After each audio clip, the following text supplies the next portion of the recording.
Audiobook Academy Biography presents Huey P. Newton. Bobby Seale and Huey P. Newton founded the Black Panther Party in 1966, and Newton is best recognized for his work with Seale. Black Panther Party for Self-Defense was created in 1966 by Huey P. Newton and Bobby Seale, two radical leftists from Oakland, California. Controversial speech and a militant manner made the organization a major player in the Black Power movement.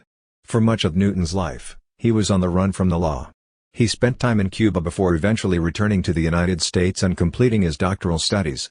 In his latter years, he struggled with drug and alcohol abuse and was slain in Oakland in 1989.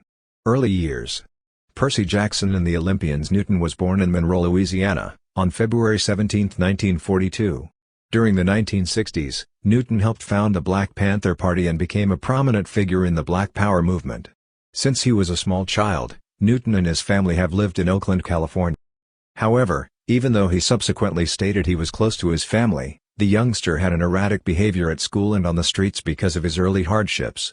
Newton began to take his study more seriously after his older brother Melvin received a master's degree in social work as a teenager, inspiring him to do the same.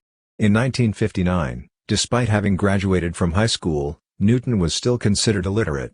It wasn't until later that he learned to read on his own. Black Panthers.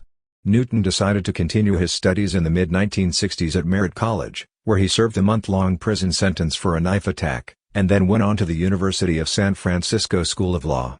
He graduated in 1970. He first met Seale at Merritt. Both of them had been associated with political organizations at school for a short time before deciding to start their own. The Black Panther Party for Self-Defense was founded in 1966. For the most part, they were more aggressive than many other social and political activists of the day when it came to advocating for black communities. Newton, the group's Minister of Defense, is depicted in a famous photograph clutching a rifle and a spear. The 10-point program, a manifesto outlining the group's political objectives, called for African Americans to have access to improved housing, employment opportunities, and educational opportunities. Abolition of economic exploitation of black communities and exemption from military service were also part of the demands made in the document.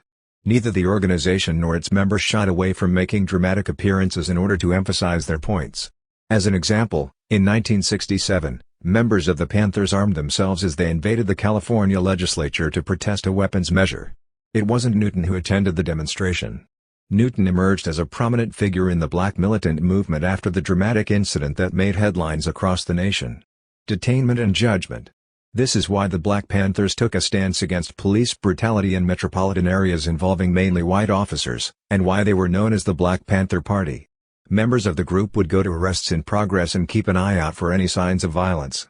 In the end, the Panthers had to deal with the police on multiple occasions.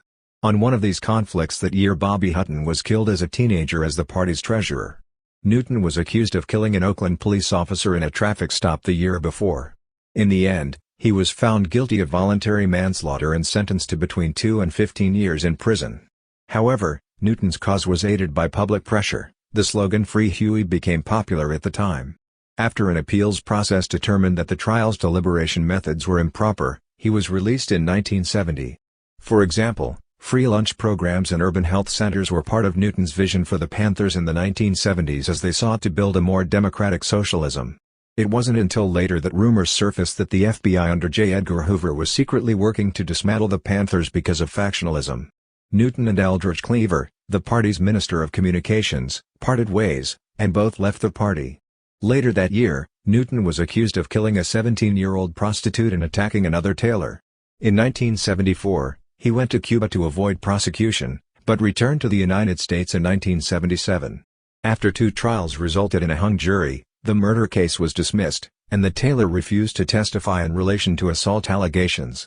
Recent years and death. Newton continued his education despite his legal issues, getting a Ph.D. in social philosophy from the University of California, Santa Cruz, in 1980. His last years were marked by serious drug and alcohol abuse, as well as more prison time for weapons possession, money misappropriation, and parole violations. He died in prison. On August 22, 1989, after being shot in the street in Oakland, California, the once popular revolutionary was gunned down. On Huey Newton's death, Hugh Pearson wrote a biography entitled The Shadow of the Panther, Huey Newton and Black Power in America, based on Newton's 1973 autobiography, Revolutionary Suicide. A one-man play on Newton's life and times, Huey P. Newton, starring Roger Guenveur Smith, was produced in 1996. The Black Panthers, Vanguard of the Revolution was made by Spike Lee in 2002, and Stanley Nelson documented the Panthers' history in The Black Panthers, Vanguard of the Revolution, released in 2015. Thank you for listening in Audiobook Academy. Don't forget to subscribe and smash that like button for more content like this. See you in next video.